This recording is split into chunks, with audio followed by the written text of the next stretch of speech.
Oke, assalamualaikum warahmatullahi wabarakatuh. Eh, Netizen di seluruh provinsi Gorontalo, terutama di wilayah Kabupaten Gorontalo yang hari ini sedang online. Kembali lagi malam ini di malam Jumat bersama saya, Tommy Ishak. Jadi orang ini mau podcast ceritanya ini. Jadi malam ini temanya bisa apa aja, bisa rupa-rupa orang bisa interaksi juga lewat WhatsApp, bisa lewat video call WhatsApp, bisa kirim WA juga, bisa orang bisa berinteraksi tentang banyak hal, terutama terkait kita orang kan masih dalam situasi yang pandemi COVID-19, dan kebetulan pandemi COVID-19 ini masih tetap ada, masih terus mengancam siapa saja. Dan saya juga kemarin kebetulan juga menjadi salah satu yang positif COVID, tapi alhamdulillah dalam waktu yang tidak terlalu lama saya bisa bebas dari COVID setelah di swab lagi di Rumah Sakit Alwi Sabu. Saya dinyatakan negatif COVID-19. Meskipun dalam tergolong orang tanpa gejala atau OTG, tapi sebetulnya tetap kita tidak punya gejala apapun, cuman setidak-tidaknya kita tetap harus bisa melindungi orang lain yang rentan dengan COVID-19. Meskipun orang sehat, kuat, imun orang juga bagus, tapi ada di luar sana banyak yang umur rentan, terutama umur tua, yang dan juga punya penyakit penyerta, istilahnya penyakit komorbid. Dan kita orang harus sayang dengan dorang, karena itu kita orang tetap menjaga jarak, tetap gunakan masker, artinya tetap disiplin untuk melakukan protokol kesehatan di tengah-tengah kerumunan atau di tengah-tengah keramaian. Dan di tengah-tengah COVID ini kan orang juga punya agenda besar, termasuk salah satunya adalah pilkada.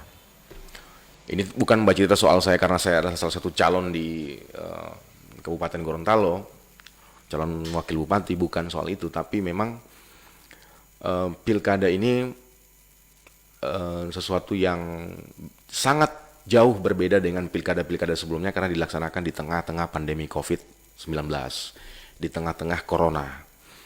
Karena itu model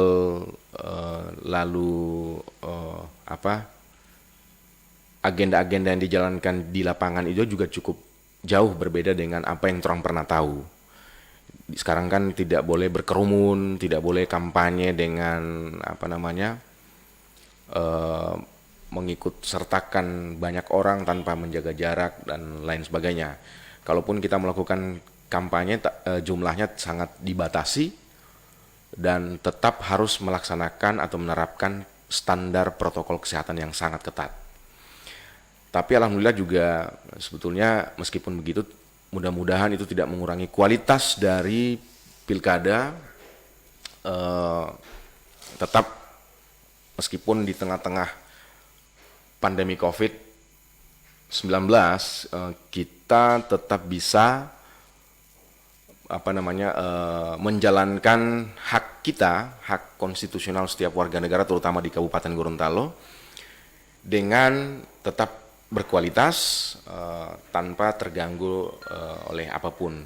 Dilaksanakan juga dengan cara-cara yang yang jujur, yang adil, yang tetap rahasia. Dan itu menjadi hak dari setiap warga, termasuk di Kapur. Dan ini ada komen dari kawan torang ini, Teh Ahsan Maulid. Aiden, halo Ahsan, thanks bro. Terus ada Bastian Idris. Oke, buka sesi pertanyaan. Jadi bisa kasih komen di sini langsung di Pasai page, juga bisa lewat WhatsApp. Bisa video call juga, teman-teman bisa kita berinteraksi langsung, bisa video call. Dan itu sebetulnya dengan podcast model begini, ini artinya kita orang bisa berinteraksi dengan siapapun tanpa harus dan tetap menjaga protokol kesehatan yang sangat ketat. Teman-teman semua, sebetulnya meskipun pilkada dilaksanakan di tengah-tengah pandemi COVID-19, mudah-mudahan itu tidak mengurangi kualitas pilkadanya. Kita orang tetap bisa menjalankan hak konstitusional kita orang semua dengan maksimal. Nah, cuman memang dibatasi sekali, karena itu cara-cara seperti ini itu bisa dilakukan oleh siapa saja, di mana saja, dan orang bisa berinteraksi kapan saja. Teman-teman semua, sebetulnya pilkada ini kan sebetulnya orang akan memilih seorang pemimpin di antara litorang yang akan memimpin litorang dalam 5 tahun ke depan, termasuk di Kapgor. Jadi sebetulnya siapapun yang akan terpilih nanti itu tergantung kualitas pilihan kita semua. Kalau ada misalnya sekarang ini nyaris 300.000 orang tercatat di daftar pemilih di Kabupaten Gorontalo, maka siapapun yang akan terpilih itu ditentukan oleh 300.000 atau 287.000 daftar pemilih yang akan menentukan hak konstitusionalnya, hak pilihnya di tanggal 9 Desember 2020. Dan itu harus dijalankan tanpa intimidasi, tanpa paksaan, dengan bebas, dengan rahasia, dengan jujur, dengan adil, sesuai hati nurani, dan dilakukan dengan mengedepankan dalam tanda kutip akal sehat. Kita orang tentu kalau di Kapgor itu kan ada 4 pasang, saya adalah salah satunya. Dan dari 4 ini adalah orang-orang terbaik semua yang sampai hari ini kemudian memberanikan dirinya, memantapkan mentalnya untuk kemudian hadir di tengah-tengah warga Kapgor yang kemudian dengan dengan seluruh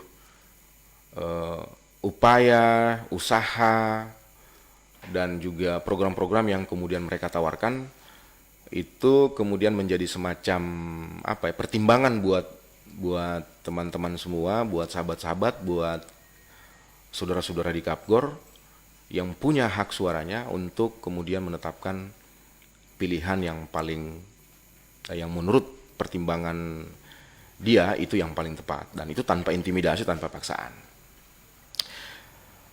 Dengan memilih pemimpin, tentu kita akan menyerahkan nasib Kapgor 5 tahun ke depan itu kepada 2 orang, yaitu bupati, pasangan bupati dan wakil bupati. Tentu karena nasib keputusan-keputusan publik, keputusan-keputusan eksekusi di lapangan, termasuk pengelolaan anggaran dan belanja segala macam itu akan ditentukan oleh kepemimpinan pada hari itu. Nah, Aribani Kaluku, thanks bro, so kasih komen. Mudah-mudahan betul, orang doakan, mudah-mudahan kontestasi pilkada tahun ini berjalan dengan lancar, aman, damai, dan tetap mengedepankan etika dan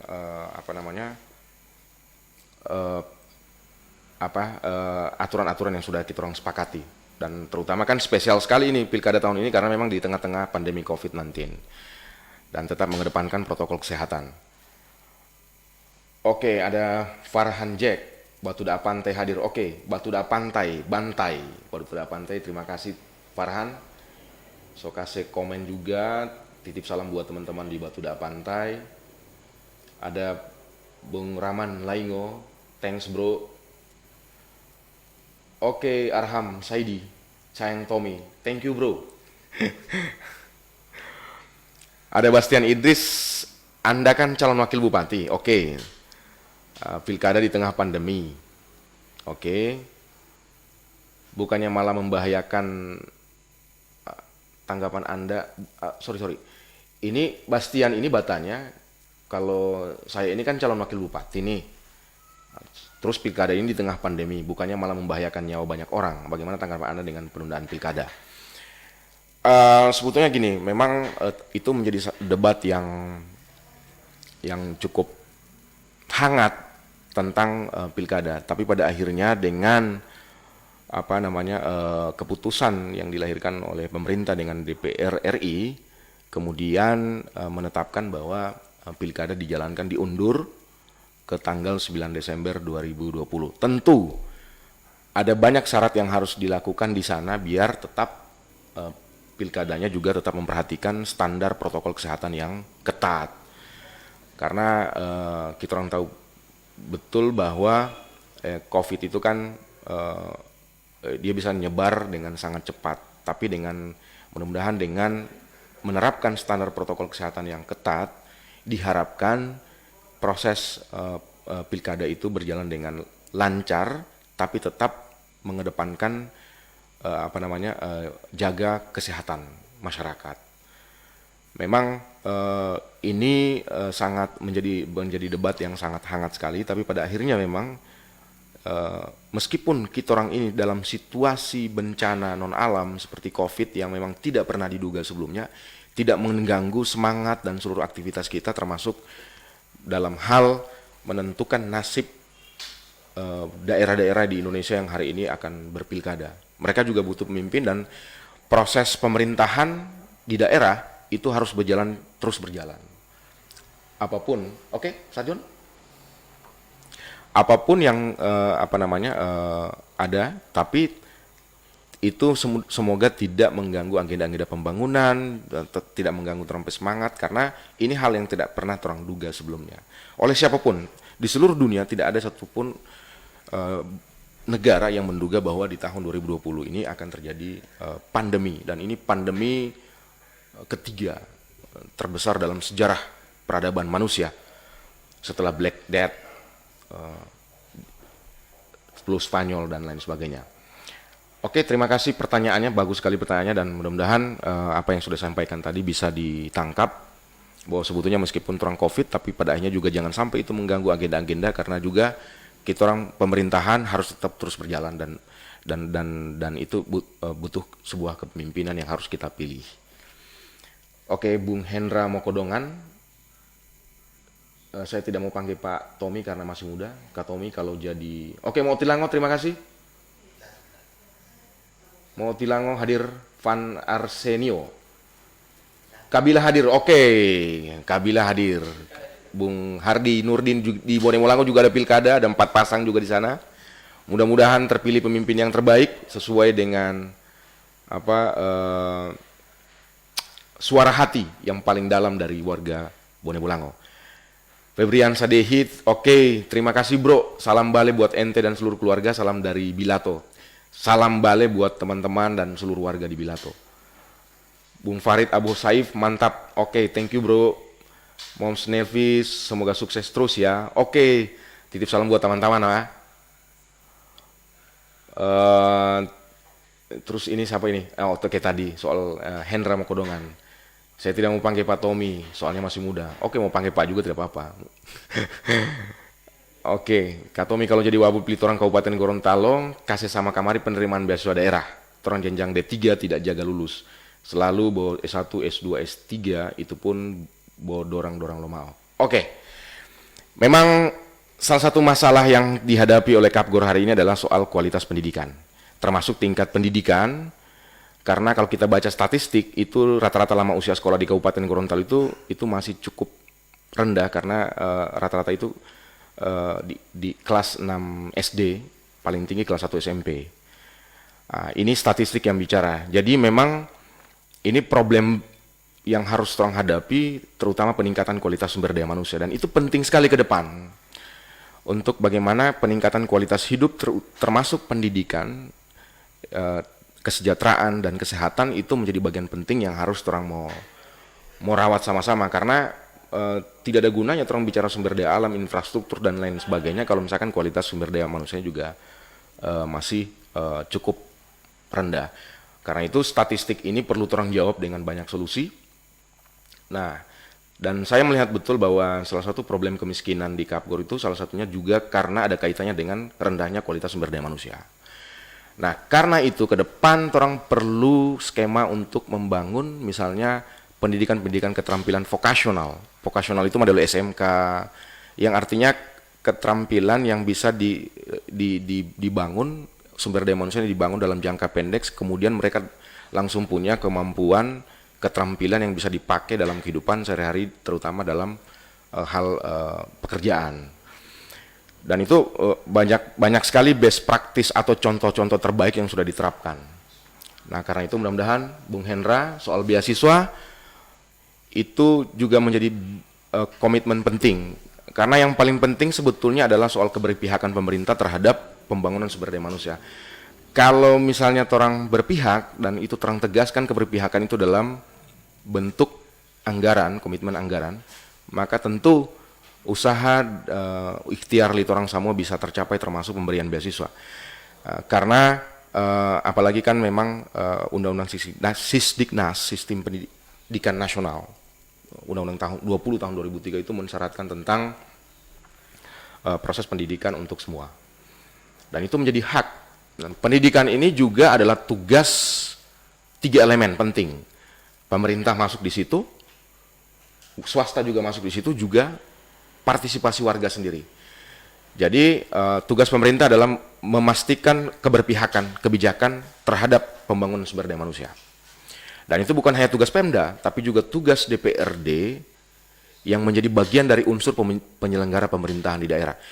Jadi teman-teman semua, warga Kapgor yang saya hormati, yang saya muliakan, bahwa pemerintahan daerah itu ada 2. Yang pertama Pemda, yang kedua DPRD. Jadi Pemda tidak boleh jalan sendiri, DPR juga harus punya komitmen penting, karena itu perlu ada komunikasi politik yang konstruktif, yang baik, yang membangun antara pemerintah daerah dan DPRD dalam hal penyusunan program-program pembangunan ke depan, termasuk dalam rangka keberpihakan, komitmen penting dalam membangun kualitas sumber daya manusia. Oke, jadi memang terlalu berat juga orang mau bicara soal itu, Hendra, cuman memang apalah daya memang orang harus ungkap itu semua. Tapi mudah-mudahan malam Kamisan ini juga orang jangan terlalu serius. Kenapa?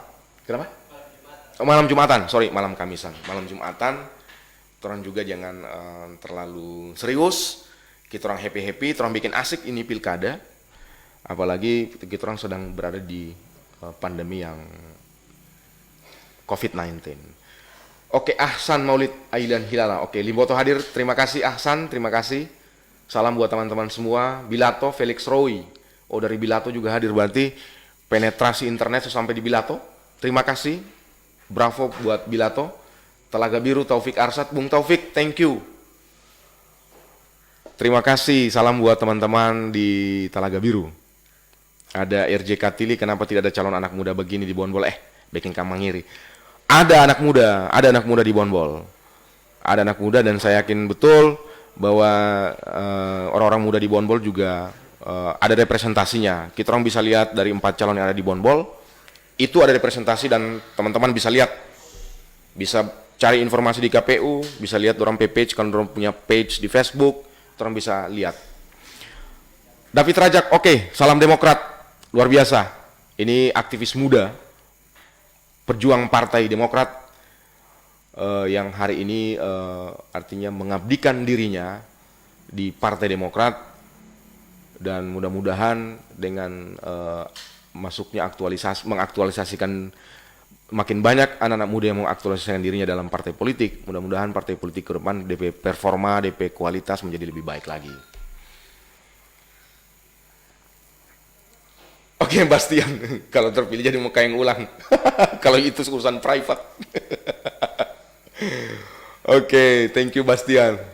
Ricardo Situmorang, naiknya anak muda maju dalam pilkada pasti akan menambah banyak pertanyaan yang muncul dari masyarakat, apalagi orang tua. Pertanyaannya, bagaimana cara Bang Tommy meyakinkan masyarakat bahwa Abang layak terpilih?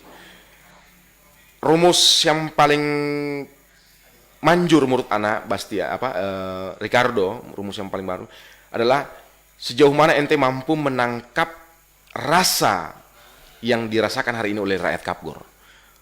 Ente mampu menangkap rasanya, kesedihannya, masalahnya, kemudian menawarkan solusi untuk dorang. Saya yakin itu akan menjadi resep yang paling manjur untuk meyakinkan warga. Kita orang harus benar-benar sensitif terhadap rasa, apalagi sekarang ini karena COVID. COVID-19, banyak sekali orang-orang yang kemudian dihadapkan pada banyak dilema. Dia harus jaga DP kesehatan, tapi tiba-tiba dia tidak bisa kerja, kalau karantina terus di rumah, dia kehilangan pekerjaan, ada yang juga yang di PHK dan lain sebagainya. Jadi kita orang rasa sekali bagaimana teman-teman atau rakyat Kapgor itu terkena imbas dari COVID, dari Corona. Apalagi ada terjadi refocusing anggaran yang tadinya untuk kegiatan-kegiatan dan lain sebagainya, banyak yang di-cancel, banyak yang dibatalkan. Ini berat sekali buat orang dan ini tugas orang semua. Karena itu ini butuh komitmen bersama. Siapapun yang akan terpilih nanti di 2020 tanggal 9 Desember, dia akan menghadapi banyak sekali tantangan. Yaitu tantangan yang paling dekat itu adalah soal COVID. COVID masih ada. Dan siapapun yang terpilih nanti dia akan berhadapan dengan COVID. Bagaimana menyusun program pembangunan yang tidak normal. Karena COVID itu kan suasana yang tidak normal dan ini bisa bertahan sampai ada vaksin itu bisa sampai 3 tahun. Paling cepat 2 tahun vaksin ada. Dan kalaupun vaksin ditemukan, dia kan tidak bisa langsung tiba-tiba ada. Dia harus butuh diproduksi, lalu didistribusi, lalu apakah semua bangsa dan negara di seluruh dunia bisa mengakses vaksin itu. Ini kan tidak mudah. Karena itu siapapun yang akan terpilih 2020 dia akan dihadapkan pada situasi dan suasana yang tidak normal. Karena itu cara-cara berpikir yang tidak normal juga dibutuhkan. Ketika misalnya anggaran, ada kesulitan cash dan lain sebagainya, kemudian masyarakat dihadapkan pada kesulitan mencari lapangan pekerjaan, apa yang harus, resep-resep yang harus dilakukan. Sedangkan agenda-agenda juga harus tetap jalan, urusan-urusan wajib, kesehatan, pendidikan, ekonomi juga harus dilakukan.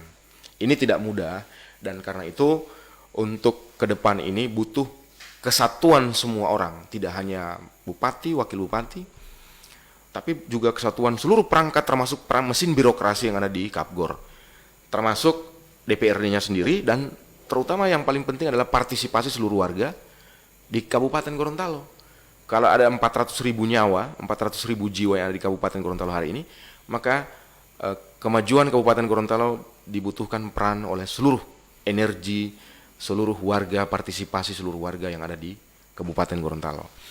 Mesin birokrasi menjadi penting sekali untuk video call. Ada, kita orang lihat cek dulu di WA ini. Nah, ada Pak El Nino, terima kasih. Sebuah komen, ini Pak El Nino luar biasa. Ini salah satu bukan cuman guru ya, tapi menjadi sahabat, bahkan saudara saya, kakak saya. Luar biasa dan juga ketua saya di DPD Gerindra Gorontalo, Provinsi Gorontalo. Beliau sudah memberikan komen, memberikan doa. Terima kasih Kak Ninong, Pak El Nino Mohi.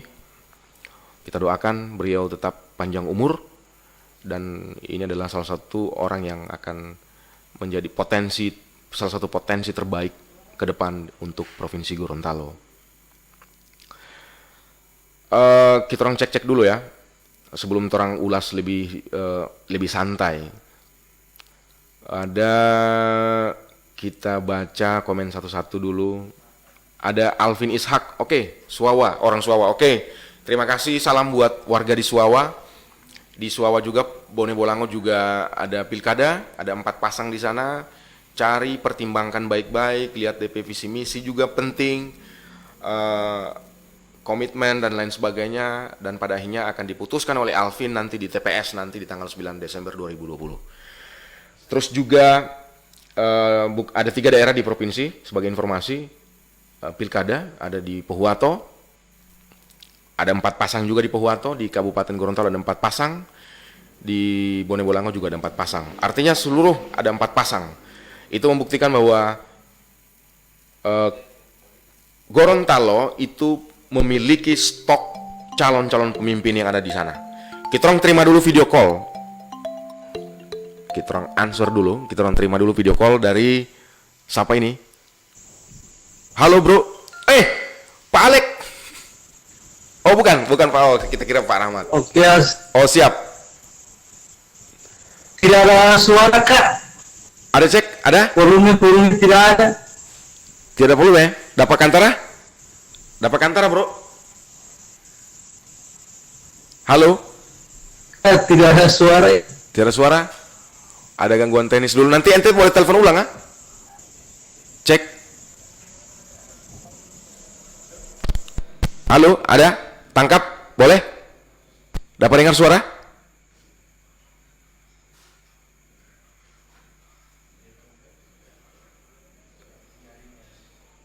Dapat dengar suara bro?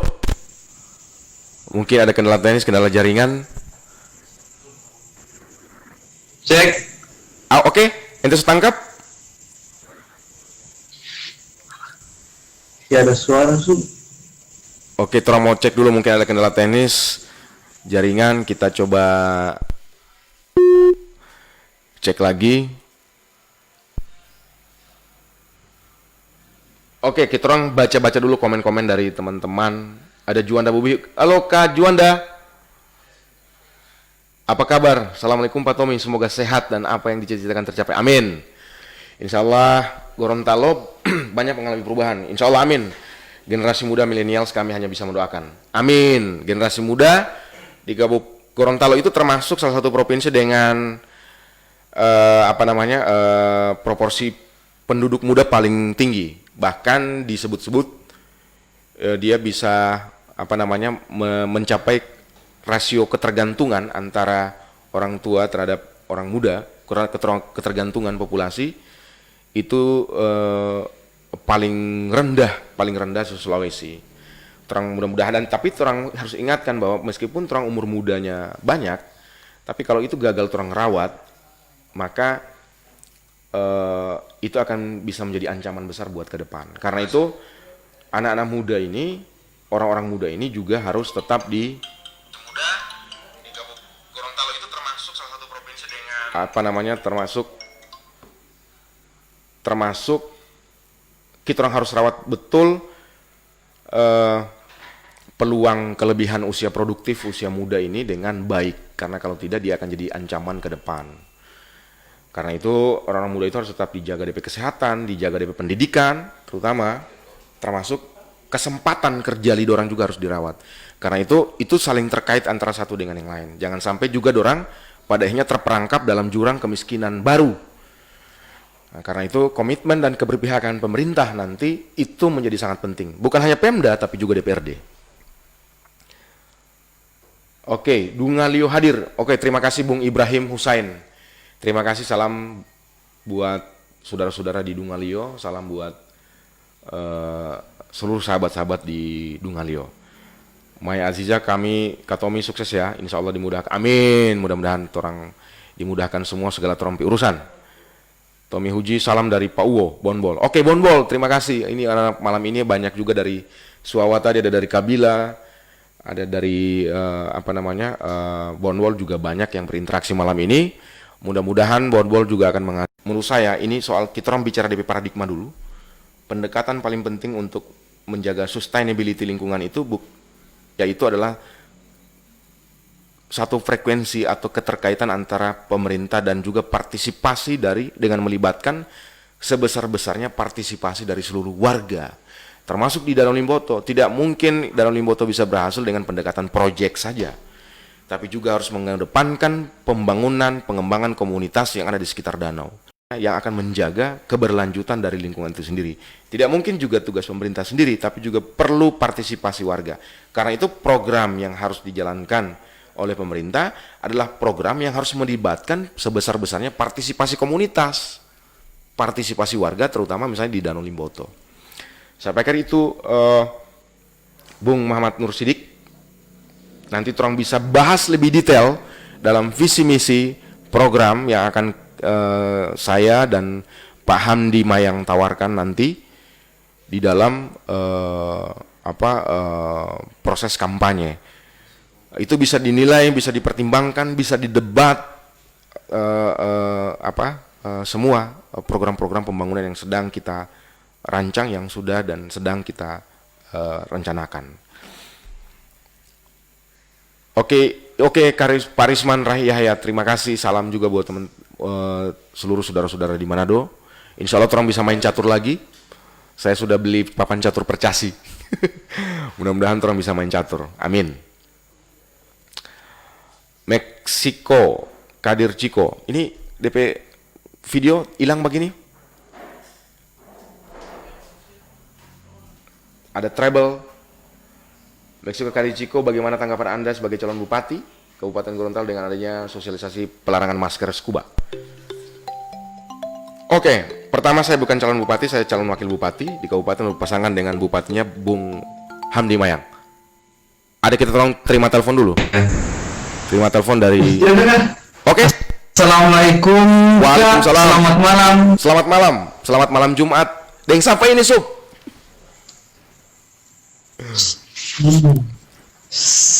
Marjuki Kak, salam dari anak-anak kos Pagiaman. Oke, terima kasih. Boleh Huto. Kenapa? Terima kasih Boleh Huto. Oke, ente malam ini orang bicara apa saja? Temanya masih bebas. Masih seputar pilkada juga, tapi orang tidak bicara yang berat-berat. Siap. Orang bicara kenapa pilkada di pandemi COVID, apalagi anak juga ini kan baru selesai karantina dan alhamdulillah sudah dinyatakan negatif COVID. Mungkin ada saran-saran atau masukan atau pertanyaan dari Bung Marzuki, boleh disampaikan langsung lewat video call.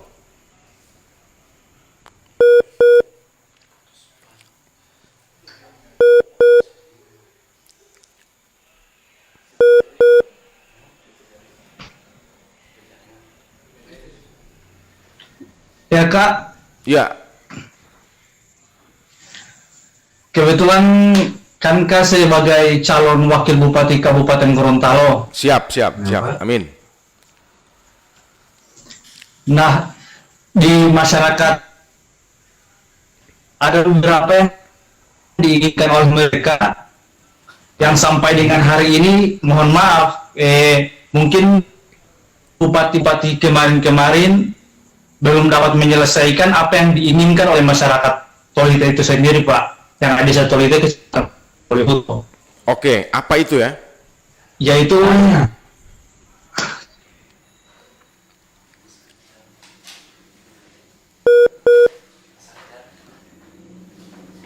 jaringan, Pak.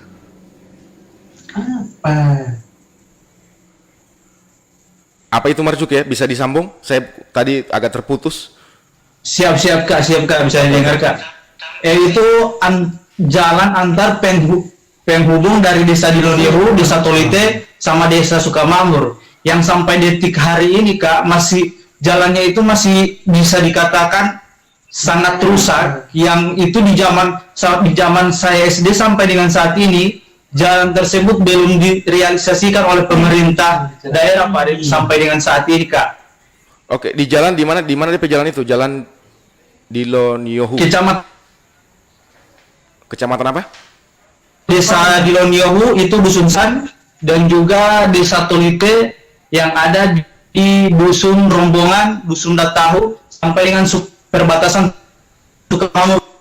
Oke, DP jalan Rakyat di Desa Tolite juga itu menginginkan, bahkan sekarang ini mungkin Kak sudah dengar isu-isu bahwa rakyat yang ada di sana itu akan golput. Jadi sayang sekali kan kalau ada rakyat di sana. Sejak kapan DP jalan itu ya? Sejak kapan ya? DP aspirasi sejak kapan? Pernah lewat Musrembang? Dari masih saya SD itu tetap begitu. Oke, itu DP status jalan. Masih saya SD itu begitu terus Kak. Jalan Basar, nanti begini, orang catat itu, mudah-mudahan orang bisa lihat langsung DP jalan di, atau misalkan teman Bro Marzuki bisa foto, bisa tolong difoto DP jalan dan mungkin bisa diberikan keterangan. Cuman yang pasti gini, kalau bisa jangan golput. Kita orang tetap setidaknya satu suara itu sangat penting sekali untuk menentukan orang pemilihan besok. Kalau bisa jangan golput. Nah, karena itu kita orang akan lihat lagi itu statusnya bagaimana, terus apakah pernah diusulkan dalam musrenbang dan lain sebagainya. Itu orang bisa ngecek langsung nanti. Oke bro ya. Salam buat teman-teman Siap. seluruh warga di Desa Dilonioho untuk tetap sehat, tetap semangat meskipun orang masih Covid, dan mudah-mudahan tetap menggunakan hak pilihnya di tanggal 9 Desember 2020, jangan golput. Oke, thanks bro. Insya Allah. Terang catat itu tadi bro, terang catat. Oke. Selalu Kak. Ada lagi? Siap. Oh, thank you ya. Atau masih ada? Ada lagi satu Kak. Oke. Kan dalam pemilihan bupati ini mungkin saya melihat di pasangan Syamdi Tommy ini salah satu wakil dari Kabupaten Gorontalo yang terlihat masih dalam golongan muda. Jadi untuk menjawab pertanyaan-pertanyaan dari kaum milenial seperti kami-kami ini, kira-kira apa yang menjadi motivasi ataupun perjuangan dari pasangan Syamdi Tommy ini untuk kami sebagai anak milenial dapat mampu melaksanakan tugas-tugas yang penuh dengan kreatif, yang tidak akan ketertinggalan dengan zaman yang hari ini yang dipenuhi dengan perubahan digitalisasi hari ini Kak. Oke. Jadi begini, Bro Marzuki. Jadi sebetulnya gini. Pertama, millennials itu salah satu populasi yang besar di Kapgor. Lebih dari 40% DP proporsi. Artinya kalau orang DP jumlah itu besar sekali. Artinya ini kekuatan politik yang besar yang tidak boleh diabaikan, dan dorang punya suara. Salah satunya seperti yang Bapak bicara tadi, keinginan bahwa dorang ini sedang menghadapi punya pengalaman hidup yang mungkin berbeda dengan generasi-generasi sebelumnya. Dorang sudah menghadapi dunia digital, dorang lihat WhatsApp, dorang bahkan sekarang kan dorang lebih banyak main game, iya kan? Nah, semua ini di dunia yang seperti sekarang ini, yang orang bilang 4.0, 4.0, dorang juga sering bilang begitu. Semua hal termasuk entertainment, game, permainan, lalu desain, lalu kuliner, makan-makan dan lain sebagainya. Itu ada potensi ekonominya, bro. Nah, potensi ekonomi itulah yang disebut dengan potensi ekonomi kreatif. Karena itu kreativitas anak-anak muda ini butuh diwadahi, dan ini perlu keberpihakan dari pemerintah. Karena tugas pemerintah itu cuma dia mau tanya dulu, jangan bicara terlalu besar. Cuma orang mau berpihak apa enggak. Dan keberpihakan itu bisa diwujudkan, bisa ditunjukkan dengan penyusunan program yang jelas dan terukur. Karena itu saya bikin sejak tahun 2015 itu tentang roadmap ekonomi kreatif Kapgor. Nah roadmapnya itu banyak, termasuk misalnya orang mau balia talenta, mau balia potensi. Dan kalau misalkan orang petakan potensi di Kapgor itu, setidaknya di sana orang bisa lihat dari sisi pertama kuliner, iya kan? Yang kedua termasuk desain, fashion, kerawang dan lain sebagainya. Dan itu bisa menjadi bisa orang bikin DP kanal, bisa jadi sektor yang bisa orang tumbuhkan dalam bentuk pendampingan bisnis. Nah, sekarang itu kan mau bikin bisnis untuk teman-teman di Kapgor itu, teman-teman muda kan tidak perlu modal terlalu besar sekarang. Dan sudah saya praktekkan sendiri, saya punya bisnis travel yang tidak harus punya kantor. Dan orang bisa sediakan paket-paket untuk misalnya di Rusia, orang kan terhubung semua nih. Paket ke Malaysia, paket untuk Turki, itu sudah saya jalankan dari sejak tahun 2012, dan dengan digitalisasi ini orang bisa bisa mewujudkan apa yang orang bayangkan. Cuma ini butuh penyaluran dan butuh wadah dan butuh pendampingan. Nah, tugas pemerintah itu mendampingi, memberikan pendampingan terutama bukan hanya modal, ini bukan cuma soal modal, tapi ini soal bagaimana SDM ini bisa berkualitas. Dorang tahu bagaimana mengakses pasar dengan digital. Nah itu, dan itu butuh komitmen dari semua pihak, butuh inkubator bisnis. Nah karena itu fashion ada, teman-teman yang suka desain itu bisa jadi industri kreatif, teman-teman yang bisa entertain musik itu bisa jadi industri kreatif. Dan ekonomi kreatif itu selalu ada hubungan dengan pariwisata, bro. Selalu ada hubungan dengan pariwisata. Pariwisata, karena apa? Karena dengan orang banyak datang, maka produk-produk di dalam itu bisa orang beli. Nah, kalau orang berharap, orang bangun pariwisata tanpa harus menghadirkan orang mau datang, ya itu sama juga, itu nonsens juga. Artinya itu menurut anak agak terlalu repot itu. Orang bangun infrastruktur pariwisata, tapi tidak ada orang mau datang. Nah karena itu kita orang perlu menghadirkan dulu orang mau datang. Dan karena itu kita orang harus bisa berteman. Seorang bupati, calon pemimpin daerah, berapa kali dia minum kopi dengan guide pariwisata? Berapa nomor kontak yang dia tahu dari guide? Berapa kali dia minum kopi dengan travel agent? Travel agent bukan cuma di Gorontalo, di Manado, karena itu ada pintu masuk langsung dengan Cina misalnya. Nah, minum kopi saja, tidak usah terlalu bercerita terlalu ini, cuma sekedar minum kopi dan ini sudah dari setiap kali anak pengalaman dulu kalau bikin travel backpacker tour itu orang punya itinerary, ada istilahnya itinerary, orang ada jadwal. Nah, kalau DP guide atau DP travel agent itu bikin DP, misalnya orang sudah agendakan harus DP tamu itu mau pergi di Kapgor. Nah, maka orang bisa datang. Nah, karena itu DP suasana dan iklim dulu yang harus dibikin kondusif dulu. Semua pihak terlibat, termasuk keterlibatan warga itu penting sekali. Mungkin orang bisa DP roadmap, anak mau kirim Pak Ente, anak minta DP email, nanti kita orang bisa diskusi lebih panjang, bro. Oke? Baik. Siap, okay. Kak. Thank you, bro. Thank you ya. Insya Allah aku udah pulang.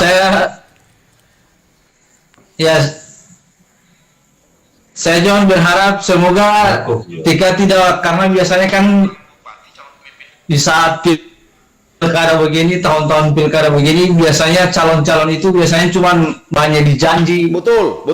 Anak juga janji dan anak petugas hari ini adalah berjanji memberikan janji tentang program. Cuma yang perlu orang lihat adalah apakah janji itu masuk akal sehat atau tidak, sesuai dengan kemampuan anggaran atau tidak, masuk sesuai dengan undang-undang perencanaan atau tidak. Nah itu yang harus orang lihat. Dan semua termasuk anak tidak bisa berakal bahwa pada akhirnya kita berjanji memberikan komitmen itu kepada warga. Dan apakah kemudian janji program pembangunan itu kemudian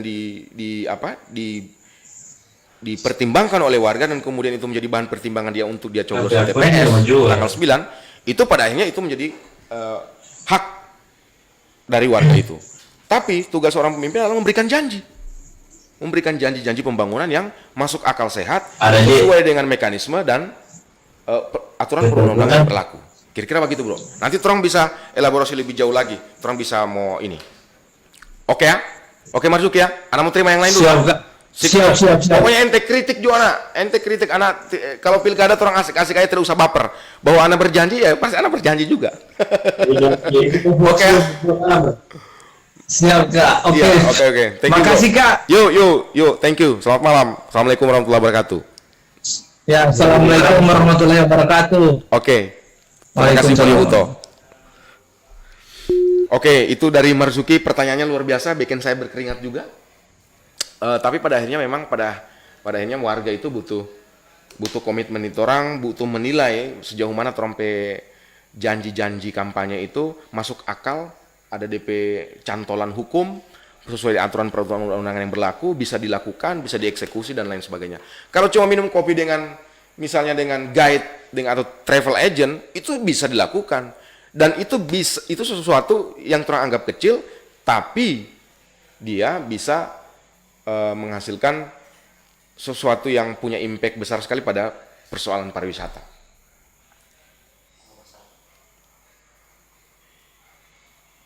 Oke, orang mau bahas apa-apa dulu. Ini ada banyak sekali komen yang so masuk dan malam ini orang mendapatkan apresiasi yang luar biasa dahsyat. Saya juga cukup kaget dengan apa namanya dengan apresiasi masyarakat yang hari ini. Kita orang baca dulu. Oke, ada Fahmi dari Bu Alemo juga hadir. Terima kasih Bu Alemo sudah bisa hadir malam ini. Indrianto Hasan, Pilomonu hadir. Oke, thank you Pilomonu. Titip salam buat teman-teman. Wallah habari. Oke, terus ada Sukma Mutia di Telaga. Oke, tetap sehat terus. Amin. Jauh di mata dekat di hati Ibu Cim. Terima kasih Ibu Cim yang ada di Makassar. Dia orang Kapkur juga, sama-sama teman di Gerindra. Ada Rakamat, terima kasih Raka. Muhammad Nuslan, Ceng Tommy sukses. Oke, sukses terus. Ewin Said, sehat terus Pak Wabub. Amin. Ambil alih gelombang. Iyo. Thank you bro. Abdul Yuslan Male, lanjutkan Katomi sebagai generasi pemimpin yang bisa membuat perubahan bagi Kapur. Amin. Tugas perubahan itu tugas orang semua, bukan cuma bupati dan wakil bupati. Oke. Ada Yadin Tualu. Bang Yadin, terima kasih. Bang Yadin. Mulis Lapamalu, ada siap dukung paket hati. Amin. Terima kasih, terima kasih. Terima kasih kamu Mulis. Sukses terus anak muda. Oke, tetap semangat orang muda, tetap semangat orang muda. Dan tetap harus sayang dan menghormati orang tua. Pasti itu harus wajib. Oke, Muhammad Hamim. Thank you Muhammad Hamim. Ada Ismail Sunu, maju terus Katomi. Ya, terima kasih ya Pak Ismail. Siap dukung maju terus. Amin. Luar biasa apresiasi malam ini. Bung Muhammad Afandi Jafar, ini orang kreatif dari Bonbol. Tim ekonomi kreatif dari Bonbol. Kita orang boleh belajar banyak hal dari teman-teman muda di Bone Bolango yang sudah menjalankan proses ekonomi kreatifnya di Bone Bolango. Mudah-mudahan orang bisa berkolaborasi terus bro. Ada Reza Fauzi. Oke, terima kasih Bung Reza. Sahabat Reza dari Luwuk, Banggai. Sudah hadir malam ini, terima kasih. Sukses untuk hajatan politik. Amin. Mudah-mudahan yang pertama itu, yang utama adalah pilkada di COVID-19 ini berjalan sukses, lancar, dan tetap memperhatikan keselamatan dan kesehatan seluruh warga. Oke, ada Ahsan, terima kasih Bung Ahsan. Ada Bung Firman, terima kasih Bung Firman. Hadir Pak Guyaman, Pak Tommy, terima kasih. Pak Jeffrey Intoma, terima kasih. Bung Semli.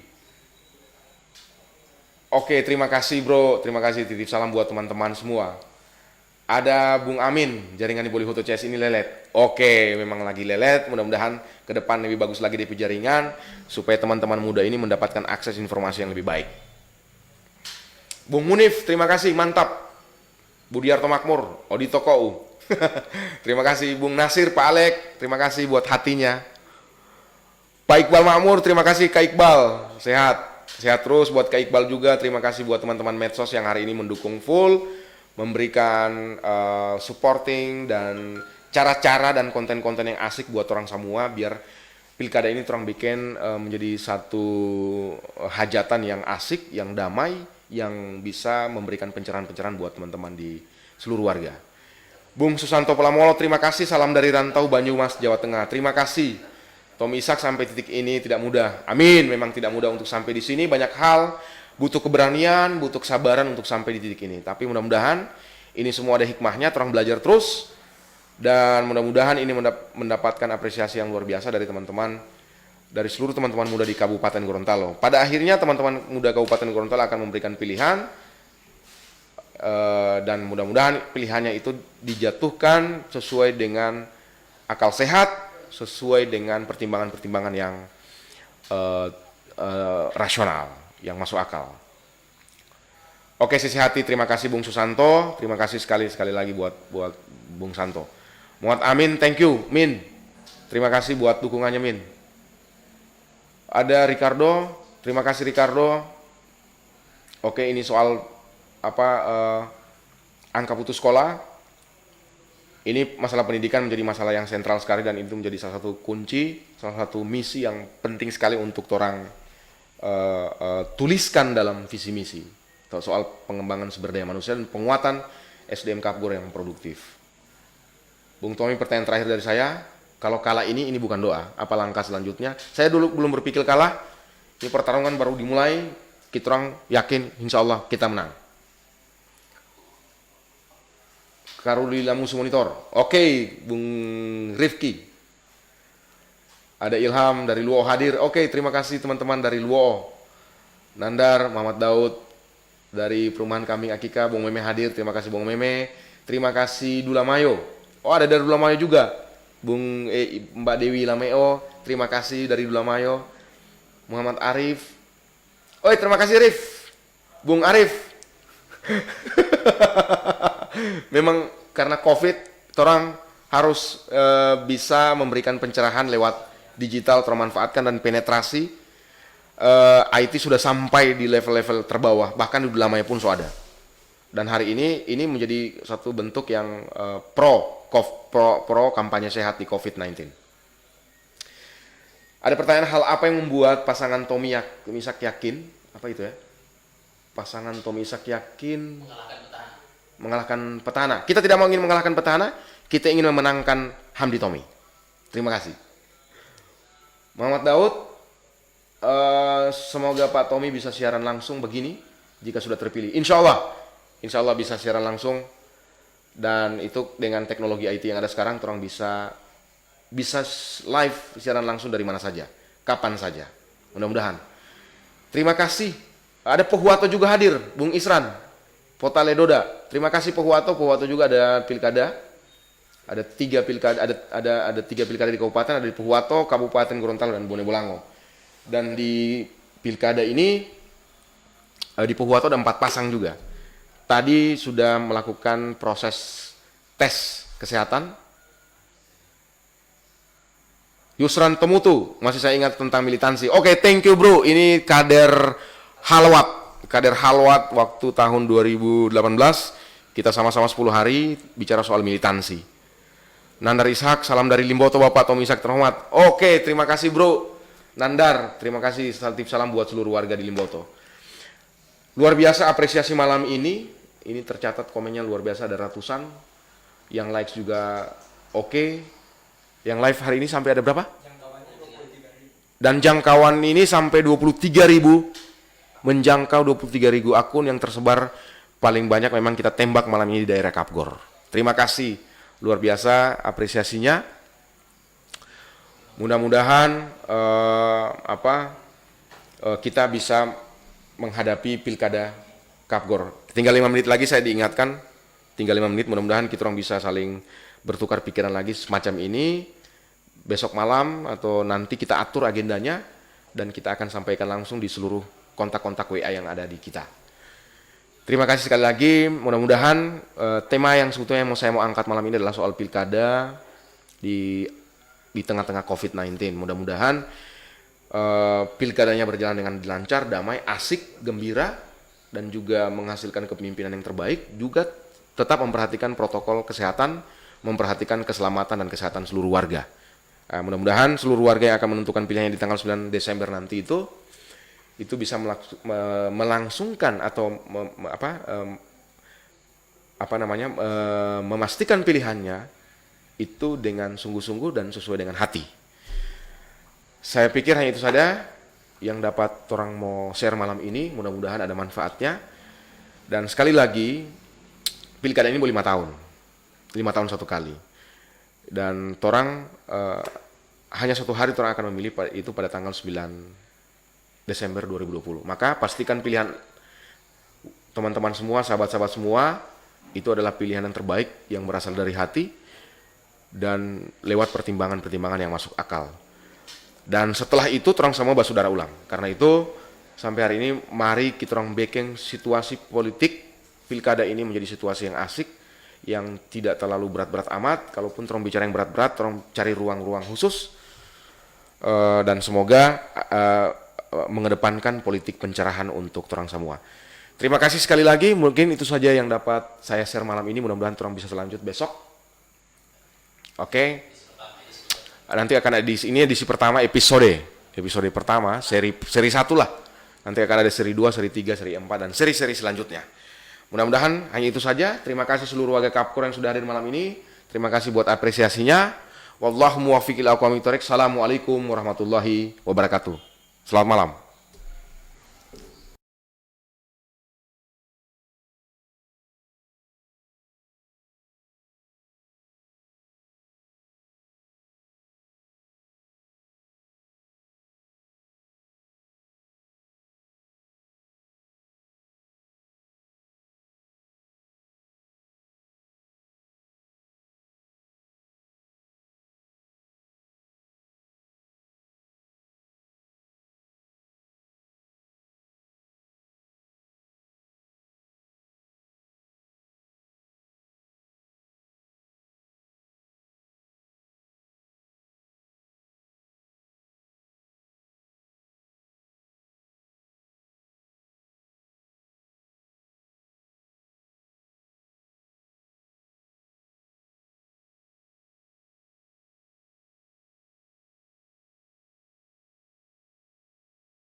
Kabupaten Gorontalo merasa bangga punya calon bupati yang masih muda. Hamdi Mayang berpasangan dengan Tommy Ishak, siap untuk maju dalam ajang pilkada.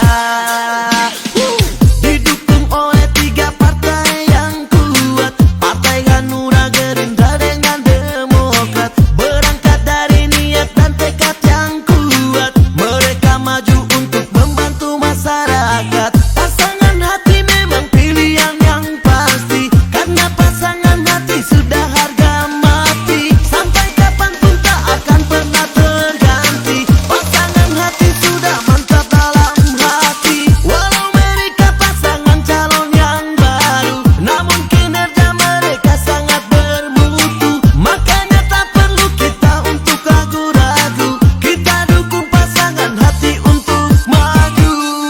Satukan hati kita untuk Hamdi Mayang dan Tommy Ishak, demi daerah tercinta Kabupaten Gorontalo kita.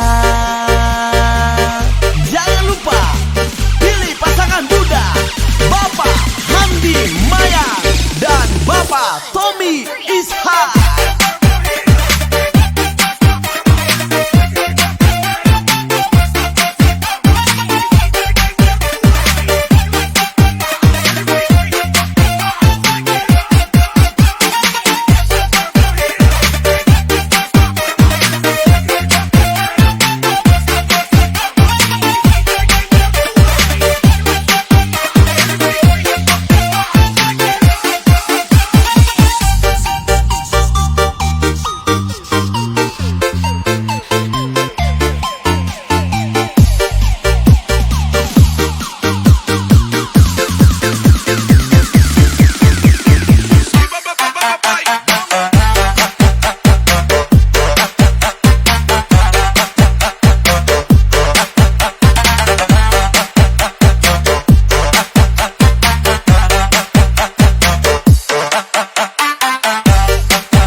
Gorontalo merasa bangga punya calon bupati yang masih muda. Hambima yang berpasangan dengan Tony Ishak siap untuk maju dalam ajang pilkada.